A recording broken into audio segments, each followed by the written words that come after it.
Yes, sir, Mr. Johnson. Why did I just... Who is that? The character of Carolyn came about because we wanted somebody for Cave to play off of. Though we had originally envisioned a put-upon scientist character called Greg, it would have been wasteful to hire an actor for just 1 or 2 lines. Instead, we hit upon the idea of economizing by using GLaDOS actor Ellen McLean. Out of nowhere, we suddenly had an opportunity for a GLaDOS origin story. Yeah, then put you back together. Good as new. Propulsion Gel carried over almost exactly the same as the speed paint in the student game, tagged the power of paint, except that it is slightly more than twice as fast. Propulsion Gel combined well with the existing mechanics of Portal, such as flinging, and it also went well with the Repulsion Gel for long jumps.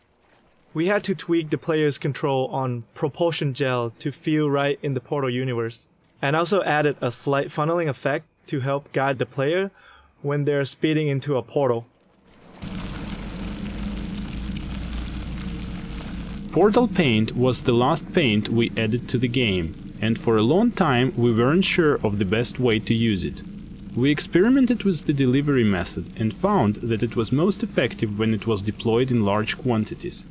Another important factor was the angle of application.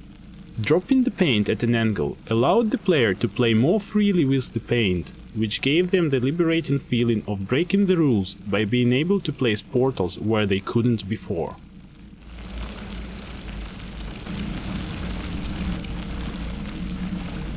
The first implementation of the Blob was integrated in the source engine back in 2007. Over the years, the code has been significantly optimized, but was still way too slow to run on game consoles. The Blob was a key feature of Portal 2, even though we didn't know if we could make it work for consoles. In summer 2010, we were still considering using a completely different tech for consoles, one that would certainly not look as nice. On the 360, even with a very low quality Blob, we were barely within a performance budget. But we really wanted to have the same high quality Blob among all platforms. Meanwhile, the code was poorly suited for PS3 SPU. We ended up rewriting all the Blob code, so it will take better advantage of multiple cores on SPUs, giving us quality blobs on all platforms while staying within performance and memory constraints.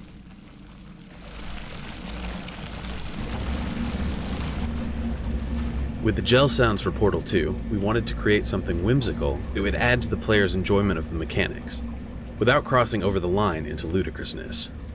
For example, our initial pass at the blue gel bounce sound included a rubber playground ball, a pitch-bent harp string, and a processed mouth harp. The resulting sound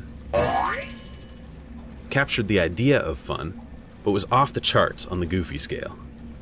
After several iterations, we settled on the current, less over-the-top sound, which features a piece of metal bar bouncing like a diving board, and a heavy dose of synthesis. It's not as wacky, but hopefully, it's still fun.